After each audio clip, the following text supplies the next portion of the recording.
Hey everyone, welcome to our From AI Curiosity to Safe Adoption webinar. I am TJ, I'm the CTO at HR for Health. I hope you know who HR for Health is, and by the end of this, you'll know a little bit more about us. But we're going to be talking about how important it is and easy ways to get started and how to approach utilizing AI in your practice today and ongoing. A practical guide for owners and office managers. And I'm going to kick it over to Trehan. Great, thank you, TJ. My name's Trehan. Thank you very much for everybody joining today. I have a specific interest in AI integration and change management, and have had over 15 years experience in the dental industry, cost dentistry, allied health, and also practice as a practice owner, kind of familiar with all the challenges in running offices and balancing your team members, your patients, and also running the business at the same time. So I'm kind of looking forward to having a chat today around the exciting opportunities that AI provides. And we want to kind of really focus on the positive opportunities. And if you're new to AI, we just really want to suggest pick up some of the ideas we're going to talk about today and start playing with them even in a very small way every day. And you'll really get to learn how empowering AI can be, and how it provides you with great opportunities for productivity within your business, and also helping you and your team be most effective as they can and giving good patient experience, and at the same time learning. So it's great to have you here today. Absolutely. And if questions come up along the way, we have Jasmine monitoring the question side. So please use the webinar to ask questions, and we'll try and get to them as they come in. Awesome. Thank you, TJ. So we want to really provide some practical HR value today, and about how to implement AI within your organization through an adopt model that we're going to talk about. Importantly, around guardrails for your team and patient privacy.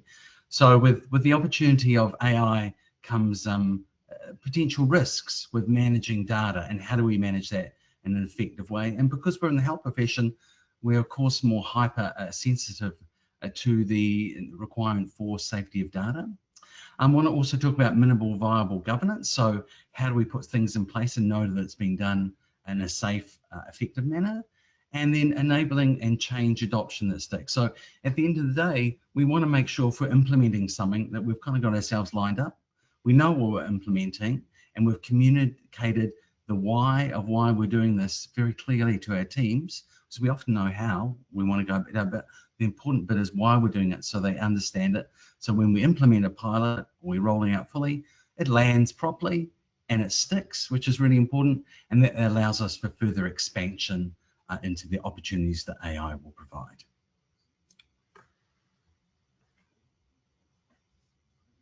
Great, thank you very much. So here's what we'll cover off. What's already been happening and where AI can help you in your organization.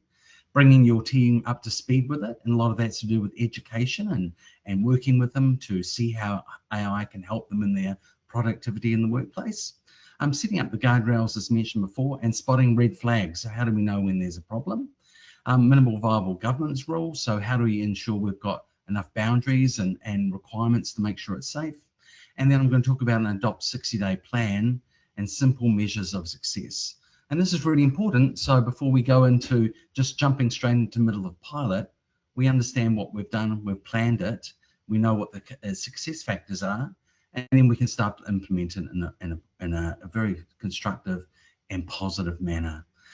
You'll also get a one-pager which will have do's and don'ts and a guideline that we'll share with you at the end. And this will help you in terms of implementing it within your office, whether you're a single office or a multi-office. Doesn't really matter. The approach is the same when we use the adopt method. So what's happening in AI practices right now? So for those people that are kind of working within offices, you're probably seeing different elements of things that can be used to work within the business. So the reality check is that AI is in place already. Now, approximately 90% of your team members are using AI in one shape or form. And whether they're using on your work computers or on their own phones or their home computers or their own phones at home, it is being used. So it's out there, people are using it in different ways. So we kind of have to know how to manage it the best for the organization. And it's often done bottom up within the organization, where your team members, maybe if you've got Generation Z and millennials, might be using it because they're using it for all sorts of things at the moment, particularly if they're searching for things that they want to do, if they're researching, if they're looking for cooking elements, if they're looking for recipes, if they're looking for things to do when they go out. It's all being used at the moment. So we have to recognize it's been used. So how do we use that in our favor? So it's common that small practices really have any formal AI guidance, which is fine because it's new to us. So this is the opportunity to start think about how you can use that guidance to drive your business. Now, the biggest risk, and this kind of comes in conjunction with the use of data. So if team members are using information regarding their activity of what they're doing, and it might be PHI or PII guidance, we want to kind of look at how can we protect that data. So we want to make sure that we have the guardrails around that, so we're in compliant with state and federal legislation. That's a really important thing to kind of to do. And so with these guidelines that understand this, we will look at the ways of driving productivity within the business, providing a better patient experience, and also helping your team be more informed, helping them be getting more engagement with the business by using the AI tools. So the real ways it can exist within practices. So when people talk to me about, well, how can AI be used, there's clinicians can use AI to sense check diagnostics or treatment decisions. So an example in the dentistry world is radiography, where you might have tools that are highlighting where decay is on the X-ray, where gum recession is. So there's tools that can be used for that. There's also what's called ambient AI, which is listening in tools that can help with transcribing of treatment, doing referral letters, and also checking progress for statements and things. So those are some of the two really easy ways that you'll find AI has been using. Team members may also already at the moment be using AI for rewriting patient explanations or emails, and you might have used this yourself. You want to reword an email or get it grammar checked or get a different perspective on it. They'll be using tools like that. A really great way that people are using it at the moment, and you'll see this quite a lot because it's an easy way of doing it, is the summarizing of meetings. Now, if you have Zoom or other kind of transcribing services, you know it's going to listen in, the ambient, listening in on the call, and then it's going to take meeting summary notes and also give you maybe tasks that come out of it as well. So it's a really great thing if you're running a meeting to run a transcription, and you can use that on your phone. See, on your phone you'll have a tool that will be able to record, and you can upload that recording into a generative AI, something like ChatGPT or Claude or Copilot, whichever tool, and it's able to then to interpret and summarize the call. So it's very helpful there. Also, it's a great tool for helping write standard operating procedures, helping you draft up policies. So maybe you might have a new piece of equipment in, and you have an owner's manual that goes with it, but it looks very difficult to read. Well, in effect, you could upload that PDF and ask it to do a style of training for you, a standard operating procedure, and also maybe checklists as well in that place as well. So it's awesome for doing that, and also for training material as well. You'll find it really helpful. It's also helpful, I find it, for using when you have different situations where you're not sure about how to handle it, or how to handle a situation in terms of different ways you could train. So you could describe your team to the generative AI like chat, and you could say some of them like videos and some of them like this kind of content. As much as you describe, then it might come back with suggestions on the best way to train the material out. So use it as a conversational thing. Create and use your generative AI, ChatGPT example, and start a conversation with it. Now, it's when you kind of get these tools, it's almost like getting a new team member. So on day one, your team member's not going to know everything. But as you talk to it and teach it, it's going to learn your style. It's going to learn the way you like to approach things. The same for generative AI or chat. It's going to learn your style and make things easy for you. Now, handy tip here, if it's doing something you don't like, and something that I see a lot is put hyphens in. And so I said to my generative AI, okay, please don't include hyphens, just use a comma. And so it will write that rule in for you and make sure that it won't repeat it in the future as well. So it not only can be reactive, but you can also be proactive in terms of how you want it to operate. And if you're finding team members that are particularly using AI in a constructive manner, and maybe doing it with their own social network, we'll get them involved in how they might use it for work.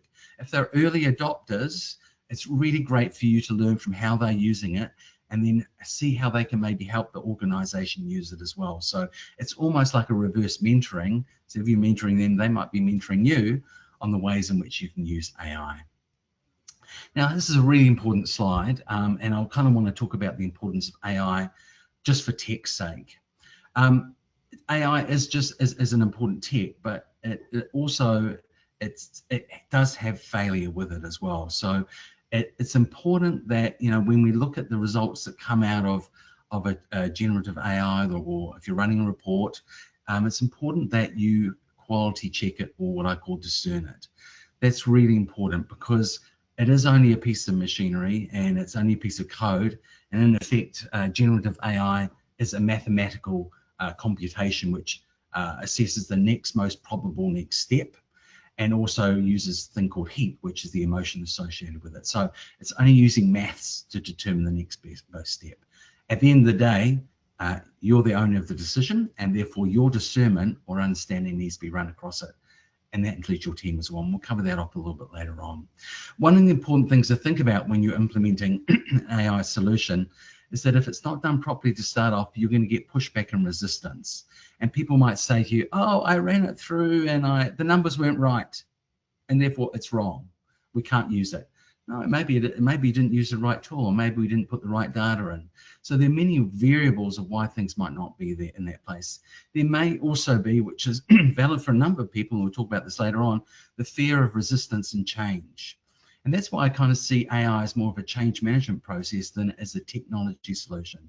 Because people might think, oh, how's it going to affect my job? Will I lose my job?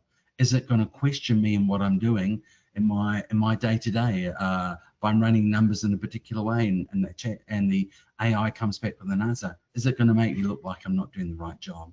So you have to be very, very conscious of the fact that AI is a change management process, and that's why explaining why we want to do this, making sure we're articulating the benefits to our team and getting their engagement early on is really important, because we want to get them on the journey with us. We don't want them to be against us. We want them to be part of the solution as well.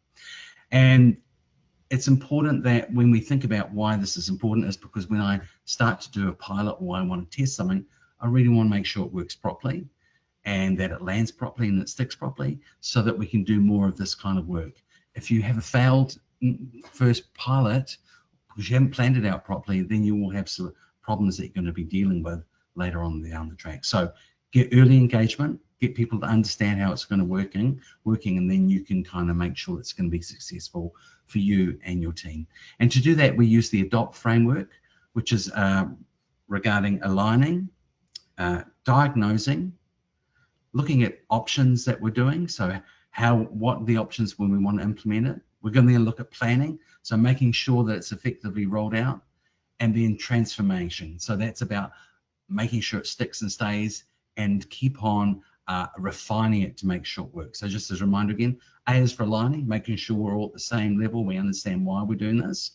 The how, the diagnosis is about what are we doing in the business at the moment. The options relate to what can we do. Planning is about delivery, and transformation is about making it stick. Thank you. TJ, we'll go on to the next slide. Awesome. So getting your team on board with AI. This is a really important one. On the next slide, we kind of talk about, is your team ready for AI? So aligning, so trust and personal and local. Take a trusted approach. Be positive about the change that's happening. AI is kind of similar to the Industrial Revolution and the printing press in terms that it is revolutionary, but it is evolutionary in terms of how we need to roll it out. So it is not a silver bullet for your organization. It's not going to change things overnight for you. And that's why it's important to think small, take little bite-sized pieces of things that are going to work, that are simple to start off with. Rewriting notes, producing some training guides, with emails. Maybe you've had a difficult patient complaint that's come in, can also help you deal with those kind of things as well. Look at a different way, make it more positive, or have a different spin on it, so it gives you different ideas. People are going to be nervous or anxious, So what we do to overcome that one is we provide training, education, and it improves the consistency of that as well. So people generally want to do a good job. They want to know where the boundaries are, like a child. Okay, what are the boundaries they're operating in? And you'll find if you're able to educate and inform, you'll get by a lot easier. And if you're not sure what to do, start very simply. Be transparent. Who's using AI at the moment? What are you finding it works well in the business? Can we make it work even better? So an example might be reporting, where one of your team might be doing it for some patient relations. Okay, can we make it work more effectively for you? And then focus on that as an opportunity, and then get the buy-in for somebody maybe to try it and see, and then share with the team how it wins. Hey, Thank you. really quick, Trehan. We Yes. have someone in the audience who's saying that they actually can't see the slides, and I just want to check with Oh, everybody else. So I can see them. If someone else could chime into the chat whether or not they can see the slides or not, I just want to see if this is a individual issue or if this is awesome. Okay, cool. So a lot of you guys can see the slides. Gina, I'll give you a link to the slides separately so that you can follow along. I'm not sure why it's not showing up for you. Thanks. Okay, you can keep going. Thanks, awesome. Jasmine. Thank you very much. What was that, DJ? Oh, Oh, So thanks. thank you. Okay, cool. Oh, no problem. Great. So in terms of diagnosing, stick the landing with your team. So make sure it lands really properly. So when we're diagnosing, here's what not to do. So if you're thinking about AI, if you're going to start something, if you start it without clear rules and the expectations of what you can do and what can be loaded up. Well, we can't use particular types of information. We can't load up this kind of thing, but we can do this. Be very clear around what's in and out of scope of what you can do. And maybe as a business owner or a practice manager, you'll know intuitively, because you know the business, where some safe areas may be to start with in terms of the data, or maybe it's a training material might be a really good place. Don't ban AI in the organization. What that does, it will drive it underground, and it's called shadow AI. So team members may be using it, but you don't know. It's really important that you kind of encourage people to experiment with innovation and doing things differently. And that's why it's important to have that transparency around, excuse me, why you're doing it and how they can go about learning about it. So don't drive it underground. Just make sure people understand the barrier, the confines in which they can operate. Inconsistent outcomes. So rework and risk. So that's why kind of doing a pilot, being very clear around the outcomes is really important out front. A lot of time pilots fail is because the expectations are too high for what it will deliver. So they think it's going to reduce your headcount by 3 people or take five hours out of a day. Let's be realistic about what it can be done, and then you'll get a better outcome in terms of the KPIs. Be careful around privacy slips if it damages trust. So putting up patient medical information in there, anything that's related to information related to patients or financial information related to the organization, it's going to damage trust for your team and potentially your organization, and also cause some other issues down the trail as well. And no reinforcement adoption stalls. So it's important for you, if you're going to lead it, that you're active in it. You need to take a leadership role in terms of encouraging your team to do these things, to question them how they're going it. And one way to do that, if maybe team members are producing results out of AI and they're presenting them to you, you can always go back and say, can you explain your logic about how you got to this position? And that's a great way of them ensuring that you understand how they got to there, and they understand that you are actually checking on their logic. They're just not spitting out a response without actually discerning it. So that's a really great way to kind of get people involved in it. So setting up guardrails and spotting red flags, important in any organization, and particularly around HR, it's about managing risk and making sure we're doing the right thing. The same is true for AI as well. So here's what safe looks like. So establishing, on the next slide, we've got establishing a data boundary. So you might say no PHI or sensitive HR employee data into public tools. So we're not going to push anything up into that space. We're not going to do it here at home, at work, on your phone, or at home as well. If you need to do that, use de-identified information placeholders. So never put medical records up take out date of births, names, any other critical information that needs to be done to run your analysis.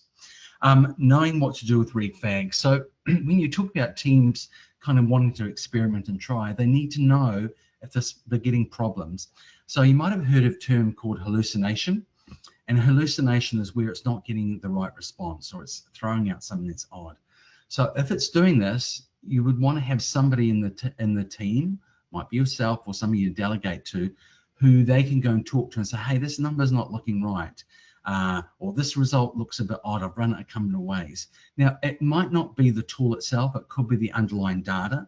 And remember, data is never perfect. So that may be throwing out some things, or it might be the classification of the data. Or maybe it's transposed the numbers. I had an issue last week when I was looking at taxi usage amongst our team, and the time zone was UTC when it should have been Eastern Standard Time, and it showed all employees working 4 hours overtime every day. It wasn't picked up by a team member until I looked at it and went, I don't think we're working 4 hours every day. So there was a data issue that you need to be aware of. So don't initially jump to the tool may be problematic. It may be or maybe not. Just ask some good questions and get the team to explore and see if they can find a solution for it. So that's part of the flags, and sticking to the approved tools. So only use the approved tools that you're going to be saying. So we'll talk about that shortly in terms of what you can use, like Copilot is one where it's going to keep your own data safe within your own environment. Or if you're a larger organization, you may have an enterprise version of these generative AIs like chat, which then provides you the opportunity to set other filters and barriers around the use of it. And then paving the escalation path. So if somebody's uncertain about what to do, or maybe they've got a response that's not good, or maybe they've written up a document, we'll talk about this a little bit later on regarding HR, and the final choice needs to come to a person, then that's where it needs to sit before we publish things as well. So you may have a rule, yep, we can draft everything up in an AI format, but the last sign off needs to actually come from a person himself, or get help from somebody if you need clarity on it. Awesome, we'll jump to the next slide. So AI can help with HR. So there are some great options here, and TJ is going to jump in on this one because this is kind of area of expertise. Absolutely. Awesome.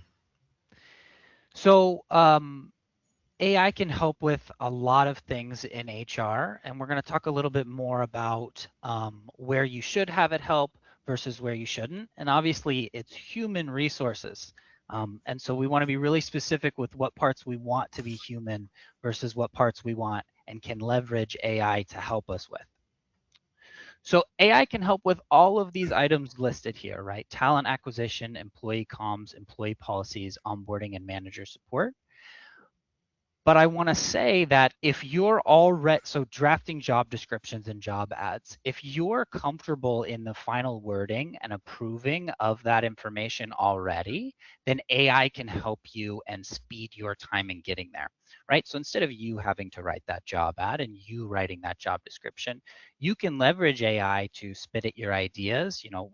We talk about all the time, one of my favorite things to do is turn on the dictate mode on the AI I'm using and just spit all my information out so that it can then organize it into a usable piece of documentation.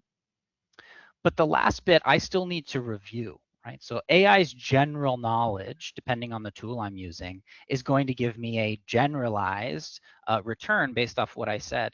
It might not know that I'm in a specific county or locality where the information I'm putting in that job ad has to be different and specific, or maybe it's actually strategic to leave something out based on where I am and based on the laws in my areas and legal precedences.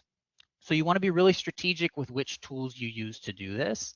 But if you're the person who's already doing this can really speed up your time, right? Even in employee comps, same thing. If I have, especially when I'm emotional, right? I have a frustrating employee interaction. I just need to vent my everything that happened out to an AI before I can say it to a person. The AI can really help you organize your thoughts into something that you can use. But again, you want to be strategic with, you don't want to copy and paste. And going on governance, you never ever, depending on the tool you're using, want to give any personal identifiable information. So during that vent, make sure that you don't say anybody's first names, last names. You don't even want to include locations. Shouldn't really be relevant to the communication you're getting to be able to surface that as communication with your employee to try and improve something that happened. Employee policies, it's fantastic at, right? Turning ideas that you have into operationalized language is it's really, really great at, right? It's a learning language model. It's designed and learning language to be able to do these types of things. What you want to be sure of is that these policies you're reviewing and that they are enforceable and you're not just copying and pasting these things. And you obviously want to make sure that they match with all of your other policies that you have in your practice and what's legal. So onboarding, I'll definitely talk about some specifics in how you can use AI to create materials. You know, Trehan mentioned the handbook of the new machine that you have in your office.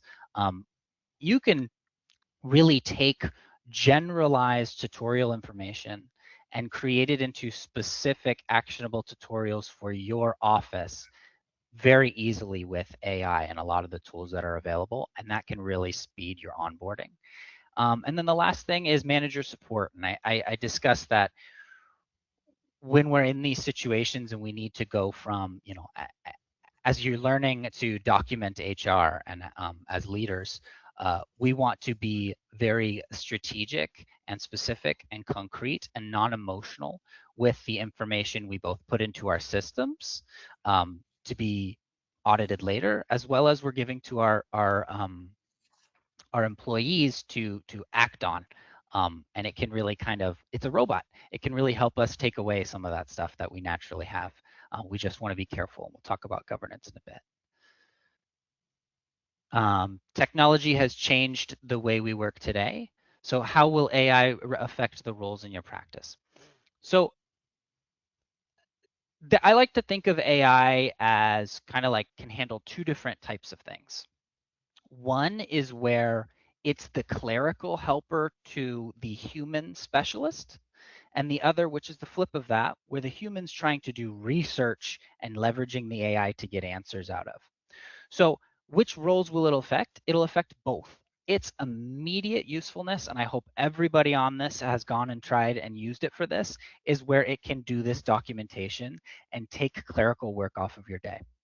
So there's lots and lots of paperwork going on in all of our practices and all of our businesses that this can take the effect of streamlining that in terms of getting that documentation out, which allows our teams to operate on their specialty and doing more things.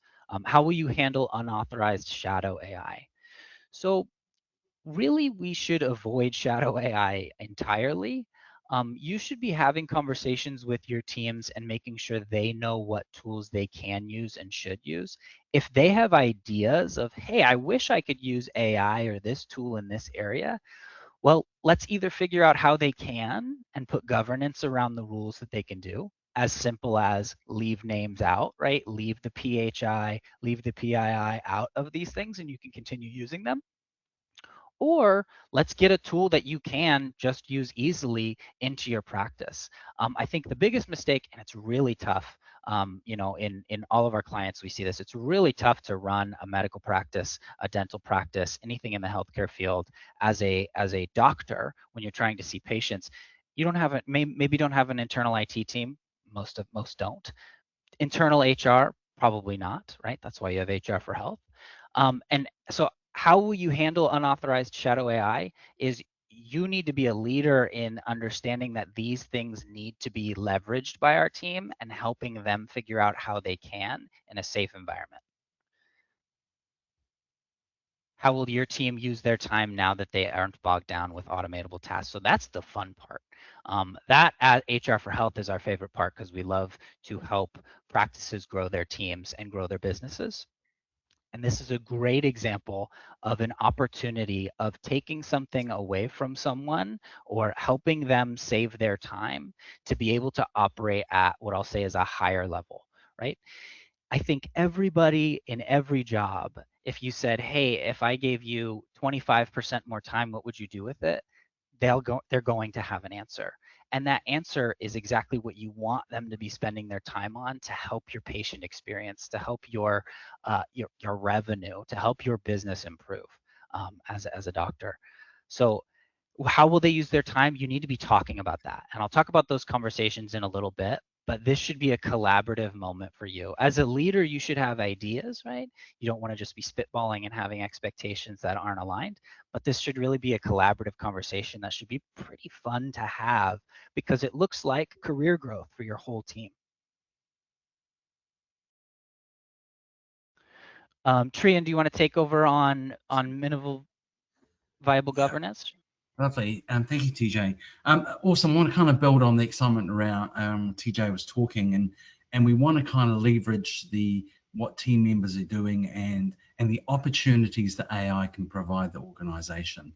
And even if it's like an example as a hygienist who's using an ambient AI or transcription service, if it takes 10 minutes out of their hour that they don't need to be writing notes, that means 10 minutes more that they can be having meaningful conversations with their patients. So for every kind of bit of the business, there's an opportunity to allow our team members to get rid of the stuff that bogs them down, that's kind of laborious and boring, and you don't get a lot of enjoyment, and allow them to step up and provide more opportunities for thought, giving ideas, greater insights in the organization. And the way that you can do that through is your governance model. So what you kind of need to do to get a lightweight governance model, and we don't want to bog things down, but we want to provide the guardrails like we would with a young toddler or child about where they can operate, is to decide who is accountable for decision making. So somebody at the end of the day, the buck will stop with them, and they're the person that's going to help drive it. Now, usually it's going to be the leader of the organization or somebody they delegate to do that.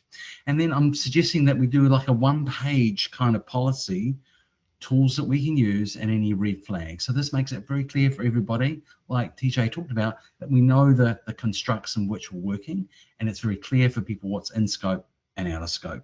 Then produce a couple of simple case registers. So it might be like TJ talked about, it could be, using emails, recustomizing emails, or if you're having a meeting with a team member, how do I handle that situation? Or it could be a reporting function. We might have monthly reporting that we want to do, setting up an example of that. Now, you might find these opportunities, once again, from your team members who might be doing this already that you don't know about in the shadows, or they could be overt about it, but see how you could leverage what they're doing already. And then schedule something like a monthly review where it might be 15 minutes. It could be very short. Hey, what quick wins did you get with AI this month? What are the things you learned? What were the issues that we had? If we were to do some more stuff, what would it look like? How would it make our job more enjoyable? How would it make us more productive? And keep it lightweight. As long as people know the roles and responsibilities, if they've got a problem, who they need to talk to and who can bounce ideas off, that's what we want to aim for with our governance model in place. And Trehan, I'm going to ask a specific question. So, for example, if I wanted to start recording my team meetings and have AI take notes and just leave it in docs, am I violating HIPAA by just using ChatGPT to start recording those meetings or Google Gemini? I guess the answer comes back to the risk associated with what you might be talking about. So if you've got patient information in there, I wouldn't be storing it. I would be pulling that out as well. I would remove that from the transcription or delete it altogether. But if it's general in nature about regular business things that you're doing, and that's why we're kind of looking at tools like Copilot, or if you've got an enterprise version that's going to be for your own environment itself, then that's going to be safe to use that. But in general, I always kind of think I want to play on the safe side. Anything to do with patient information or anything sensitive with team members, like you mentioned before as well, I would kind of not be storing it in that space. I would be either creating it and then using it and then maybe deleting it as well, just to be on the safe side of things. So yeah, great question. And we have to be very mindful about how we're using that information all the time and what we can upload and what we won't upload. If I have team meetings where I do talk about clinical things, is there a way that I can still, are there tools out there that I can use, or how do I make sure that I'm not violating HIPAA, if I want to try and leverage those in those situations? What do I need to do? I would kind of look at getting an enterprise version or a lockdown version of something like Chat where I might pay it. There's other examples like Claude that you can do as well, or even you.com, where you can have a closed ring-fenced environment that you're able to kind of keep it from going out in any other space itself. Once again, that is quite a trusted way to kind of keep it in that space. If you don't want it hanging around or doing that, you can delete it once you've kind of produced it as well, so that it's unmarked and it can't be found as well. So you can also probably do some work actually with on ChatGPT, talk about specifically what you'd like to do, and it can probably also step you through the best guardrails to put in place as well, based on your own requirements. So don't be afraid to use these generative AIs to also give you the latest way in which you should be approaching things. And in that case, I might try a different couple of generative AIs like Chat or Claude or you, or those kind of tools to give you different viewpoints. Once again, at the end of the day, it's your discernment and your level of risk or appetite for that's going to determine what the next steps are. Yeah. At HR for Health, we always advise our doctors, if you're looking for something to be inside your HIPAA fence, you want a business association agreement, right? You need that BAA to bring them in. Yes. So a good rule is, if there's a company that I liked their tool, but they don't offer a BAA and I need them to be inside my HIPAA fence, then I need to find an alternative. And you just mentioned a bunch of great ones that definitely will do that for you, so you can bring them inside that HIPAA fence. Yeah, awesome. That's a really great point in terms of particularly when you're looking at vendors to understand how the housing and managing them. And there's quite a lot of new ones around. So do ask some good questions, and that's kind of in your when you're looking at the marketplace for things, these are some of the questions that you kind of need to be asking in terms of data security and privacy on things as well. Awesome. So how do we kind of look at the adoption? So we talked about these micro trainings. So when you want to do things, do some little training sessions with your team. Do some role-based examples. So you could produce maybe like some meeting notes. You might want to do that and show the team how you've used it. Or maybe you're running a report and you're wanting to speed things up with the diagnostics each day, or creating a huddle for your next day. Show them how you might use these tools to do that one as well. Have that champion in the office and that people can go to and ask questions as well. And once again, you as the manager, set the expectations of what's required, and then the review steps, and also listen, refine, and reinforce. So use it as an opportunity to see how things are done. If things are not working well, take some feedback on board, do some refinement with it as well, and then step it out and get some feedback from the team. It's definitely not going to be perfect when you first roll it out, particularly these learn language models. These are the ones that we're using. They are learning. So if there's problems and errors, you need to flag it to them and say, hey, I don't like this, or can we handle it in this way? For some of the transcription services or the ambient AI, they give you the ability to tag it up when there's a problem with the transcription, so that the system will learn over time. So choosing the right tool, so we've kind of talked to this about it already. So generative AI includes Chat, Gemini, Claude, Grok, Perplexity. They're great for brainstorming and first draft. So each one has a different function. I find ChatGPT is a bit more social and engaging and a bit more conversational. For me, I use Claude quite a lot because I like to run the numbers, so I find that's quite good for the analysis. I had an issue today actually with Claude, which was not performing well. So I jumped on Grok, because that feeds into, you know, the real live social time. And I said, why is Claude seem to be having problems today? And there was an outage. So it gave me information on that thing. So have a look around when you're doing the assessment, see which tool might work for you best on your use case at the time. And then there's tools like we've talked about, ambient, which is listening tools, the ambient voice, agentic, and even diagnostic tools being useful in your practice.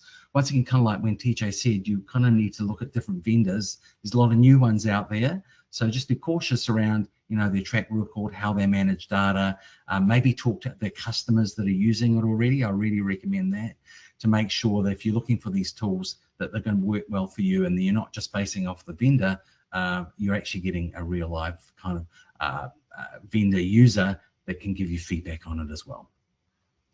So the guardrails to keep yourself, some tools like Gemini, like we mentioned before, Gemini and Copilot, They can stay within the organization. They're also equipped with enterprise grade safety and monitoring settings. So in some of these settings, you can determine what sites they're going to go out to and can't go out. You might want to put in keywords as well that you can't use, and particularly around what we've mentioned before around the data usage as well. You can manage that a lot better as well. And I'm going to hand this one off to TJ to talk about the Harvey that they've created at HR for Health. Sure. Um, Harvey is our internal AI. So we've taken AI and we educate it on all the information that it needs to best advise our clients. So it's like taking someone who's pretty smart and putting them through MBA school and then giving them all of our recommendations based on healthcare to be able to advise our clients on. And the other part that's really important in that, I kind of mentioned the two different types of AI usage, right? Where human is the specialist and you're using it for clerical versus you're looking for research and you're looking for the AI to be the specialist, is a common mistake in what you get on the generalized AI side is context. AI is not great yet. It's getting better, but it's not great yet at asking additional questions. So you ask it a question to try and get its feedback. It wants to give you that feedback really badly and it'll give you an answer. Well, if you forgot accidentally to provide some piece of context that really matters, it may be missing that and it may really significantly impact the advice it's giving you. So inside HR, in our context, that could be where you're located. That could be that actually this individual has been tardy 3 times. That could be that your handbook says this and actually this happened, right? The context of all that matters to whatever you're doing on the HR side with that employee, whether it's processing a termination and the language you use for the reason of that termination, or creating a job description or just a message, right?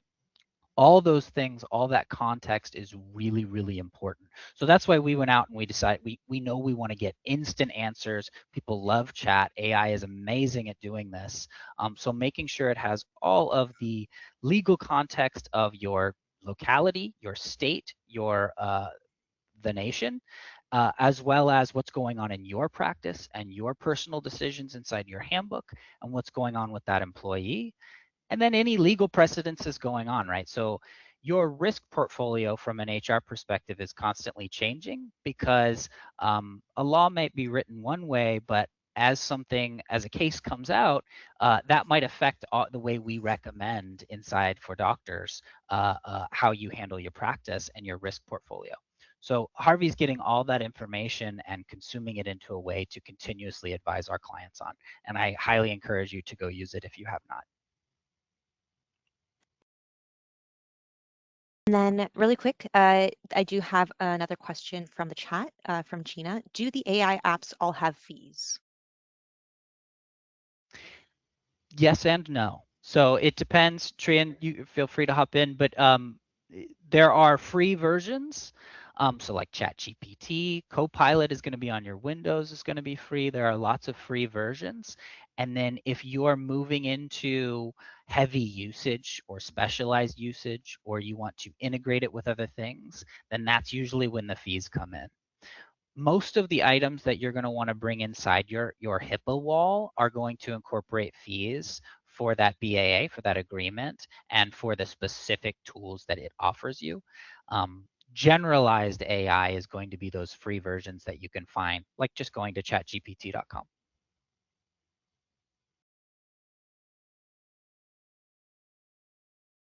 Cool. Will AI take my job? So this is kind of, and we got 15 minutes, so I'm going to kind of speed through these slides, but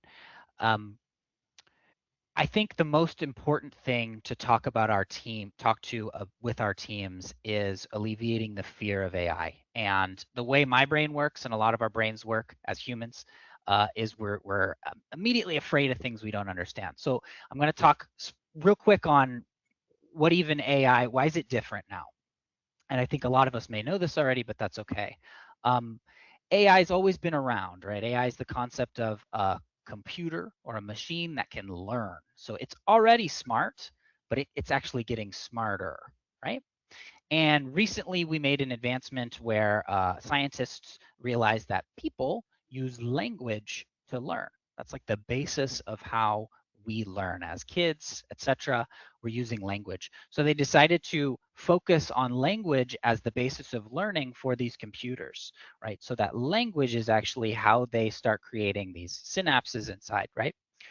And that had an incredible acceleration to the different ways that AI started to contribute on all factors. And that's where ChatGPT came in and said, we have to just let people talk to this thing. It's crazy.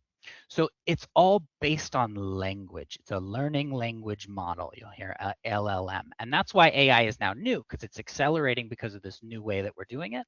And that's why it's really good at that chat interaction, because that's what it's based on, right? So I don't know if you need to have that talk with your team, but understanding that and helping your team understand that, it's not a robot somewhere that's interested in taking your job. It's just something that really understands language so it can use big amounts of materials and spit out answers really quickly and understand what you're asking it, right? So the second piece of this in creating AI anxiety is obviously there's the marketplace going, these founders of these big AI companies saying we're taking all AI is going to take all the jobs in this amount of time, right? So you have the market perspective and the media that's representing it this way. And then as a leader, we don't want to come in and not be honest and transparent about how we're going to use these tools. That's where our teams get anxiety of like, I'm hearing all this information, I don't really understand it, and now my boss is bringing it up, right? So the first thing you want to do is be honest and transparent with your vision of this tool, right? So how does this affect your role specifically? And if you don't know because you're just trying to try some things and experiment, you can be transparent with that employee with that information. Hey, here's my vision. Here's what maybe I was pitched by a bridge, or maybe I'm upgrading whatever Epic to use what's it called?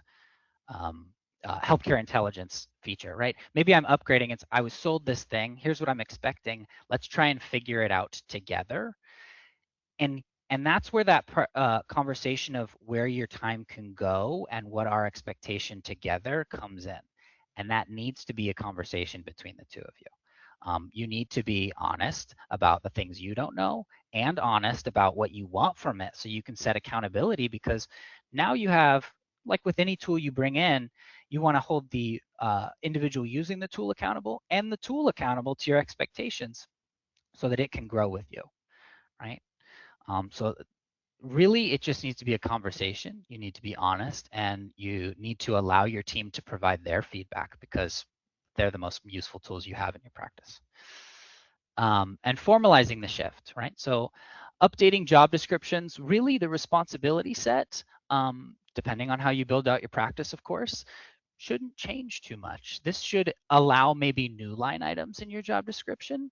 If half their time was spent taking information from this system and putting it over here, and now that's being done, they can add some more responsibilities to their plate probably.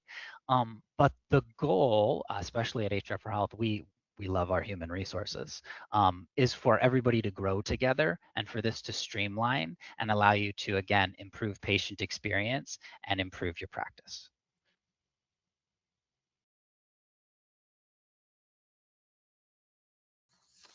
Awesome. Great. So that's a good point in terms of how do you go about doing that. And as TJ talked about, it is an open and honest conversation, and you might not know all the answers, and that's okay, because we are going to areas that is unexplored before. And I think being vulnerable and saying what I do know and maybe what the vision is, like TJ talked about, we want to get to an office that's really, really patient focused by reducing a lot of the stuff that we don't need to do. Maybe a great example of what you might want to talk about. So that you kind of have a plan. So as we talked about, this adoption plan might take 2 months, 3 months, doesn't matter, but it's good to have a plan. So align your management team. So you have the vision of what you want to do as an organization, and then making sure you align, well, this is something we want to do now. Actually, maybe it might not be something you want to do now. There may be some more fundamental thing you want to attach in the business, before you move into it, but you at least made a logical choice and decision about whether it's the right thing to do for you now. And if it is the right thing for you to do now, which you see as an opportunity for giving a better patient experience, making your job more fun and enjoyable, reducing all the unproductive stuff in your job, well, let's start to diagnose those opportunities. So look at what we're doing at the moment, where as an opportunity to save some time, to make reporting easier, to make our meetings easier, to make our patient experience more optimal through, the ambient AI. And then setting up the guardrails, the tools and the education. So out of that diagnosis, you'll find where the gaps are with the team members in terms of their understanding of knowledge and what you might need to help them get done. And that might be delegated to one of your team. And then talk about what that means as a team. And then you would do the plan. So we're going to pick something we might start with, and it might be some finance reporting coming out of your practice management software that we think if we ran it through, we could get a bit more diagnostics on the appointment book, for example, while we're getting all these no-shows or what seems to be happening. So start with something that seems to be relatively simple, or it might be in your team meetings, how to make them more productive through capturing the notes from them. And then build this pilot plan out and remember, set those KPIs. Keep them very low, don't over bake them too much. And then make sure that you can kind of then implement it, refine and expand. So take those learnings. And I think if you've got people on board and they understand it's not going to be perfect, then you're going to get less criticism coming through if things don't work out how it should be, but take that as an opportunity for learning of what it could be in the future if you change something. So that's the adopt plan that we'd like to use. So on the next slide, so what are some of the measures we might want to look at? So time saved per week and admin time, that's a really great one. The report used to take me 6 hours. It's now taking me 2 hours. The consistency and quality of HR documents, maybe taking the existing format that you have and you're adding more to it, but it's consistent in the way that we approach it. The hiring speed and the onboarding may be a lot quicker because you may be able to sort through the candidates a lot quicker. You may be able to produce some questions specific for that role that's easier. And then how might the risk be? Well, what the emphasis? Well, we used to push data up in this, or we had it in Excel spreadsheets, but now we're containing it. So what are the risks that we might have? And an example of that, transcription AI, transcription officers is a really great way of helping minimize risk in conversations as well. And then the confidence. So how does the team feel about it? Are they upbeat and positive? Are they enthusiastic about it? Are they taking those learnings and reinventing themselves about how we can use them? That's awesome. Right, the next one. And then make it part of the plan. So we're going to include some things like do's and don'ts. So what can we do with information? How are we going to manage it? Some case studies of what we can do. Establish human review rules. So if we're going to give feedback, this is the way we'd like to give it, and this is the constructive way. So don't only just give us a problem, come back with a solution of a fix so you think you might be able to fix it. And know your escalation triggers. Like we talked about before, if there is a shadow AI happening or hallucinating that's happening, how are we going to manage that when the team, we have an open and transparent conversation and we can move forward with the opportunities that sit there itself. Great, so getting started safely. Small practices can adopt AI safely. Do it in small particular ones. Start low risk, measure, and then scale. Put your guardrails in place to protect the trust and privacy of the organisation like we've talked about. And HR for Health automates documentation, helps you handle people management, tracks training, and you can always use Harvey as a TJ mentioned for help and assistance as well. And the team at HR for Health are always, available for that opinion that you need. That discernment bit that I think is really important is where the value is going to be coming in for not only for yourself, but for organisations like HR for Health who are going to add that degree of expertise to decisions that you're making as well. Lovely. And here we've got, if you'd like to scan this QR code, you'll see a one-page of AI guide, the do's and don'ts, and the adoption 60-day starter checklist that we've talked about on here as well. So this will hopefully give you a bit of a framework. It's not meant to be onerous, just give you a few tools to help you started. Get on the pathway, embrace it. AI is good and exciting. Don't be afraid of it, but know the confines of which you're wanting to put things in place. So I'd like to kind of thank TJ. Would you like to add anything to that before we move into the questions in our last couple of minutes? No, well said. Thank you. Awesome. I want Jasmine. Are there any final questions that have come through that we can ask in our last couple of minutes? I don't see any new ones. If anyone has any questions, go ahead and drop them in the chat. But otherwise, we'll wait about a minute or so if anyone has anything. But after that, I think we're just about there. Trehan, from your experience, what has been the biggest mistake you see in some of these healthcare practices trying to roll out AI? I think, TJ, great question. Is it seen as a silver bullet? That people's expectations are too high.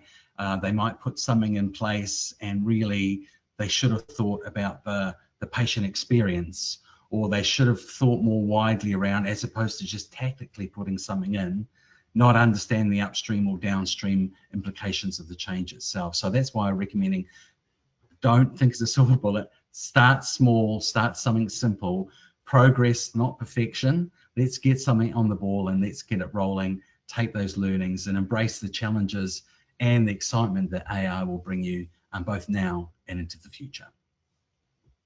And we Nice. did actually just get a question come in from Brian in the chat. Any products you recommend for bookkeeping? Bookkeeping. Well, it depends what you might want to be doing with the data, whether it's kind of input and output. I use QuickBooks, and out of those extractions of data, I'm using Claude a lot of the time for running analysis on the data. So I might compare the base data with the analysis, and I'm seeing where variations. Financially, I think it's awesome to run trends. Generative AI is fantastic at that. So I would use these tools like Claude or the other ones for helping you run numbers and seeing where the trends lie in that place. Yeah, Nice. really great at taking big amounts of data that would take you a long time to get through and running those trends on, because you just upload that file, depending on where it is, and if you need to mask names of clients, etc., and then it can give you, you could say, hey, give me a graph of this, and it'll pull that together for you, which is really awesome. I think it depends on what industry you're on, and feel free to email us at hello@hr4health, and we can get you more information. But a lot of the PMSs, depending on your industry, and a lot of the EHRs will have AI integrated that can help with some of that bookkeeping stuff. They're more on like the collections and coding side of things. But depending on your specific question, maybe we can get you more specific information. And then another one from Rodell. In a small dental office with limited staff, how can we implement AI in a way that improves efficiency and patient experience without increasing operational complexity or losing the personal touch? Great question. And I think when you kind of start small, it might be as simple as the production of your huddle list that you're doing on things to look at the day and how it could be optimized. It could be looking at patient reviews as well. So if you're getting patient reviews, it's a really great way of kind of getting a sense over a period of time of what the main trends, like TJ mentioned before. It's great for pulling out data to help you understand where the opportunities are and maybe recommendations on what can change. Anything you can pull away from the front desk area that's maybe slow and laborious is great. There's some wonderful tools in terms of RCM inbuilt with practice management systems that are going to help either voice or automation of insurance as well is a great way. So have a look at the tools that you've got at the moment. And if you're not sure, talk to the vendors, because a lot of them, as TJ mentioned, are incorporating AI tools in them, and they're coming thick and fast. I think even us trying to keep up with them is kind of challenging, but you will find tools that will help you across the reporting component, insurance, looking at scheduling as well, that will be embedded already, that you can start to play with and see which ones may give you the most value to start off with without spending more money, but optimizing what you've got already. Yeah, I love that question. I think you've got two sides, right? You've got the patient side that you want the human touch. There's value in the human touch, and hopefully these clinical AIs, these things can help you spend less time doing back office things and more time providing that human touch.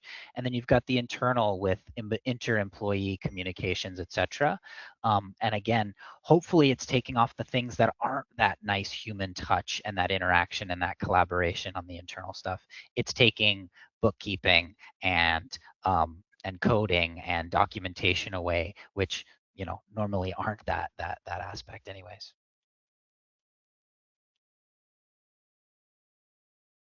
Nice. And then the last one from Brian again. In dental, do you have AI companies you like for INS verification, inbound calls, etc.? I'm trying to be agnostic in terms of vendors in that place. So I think it's probably good to work out kind of what's going to work for you in terms of in your organization, what the right sizing is going to be.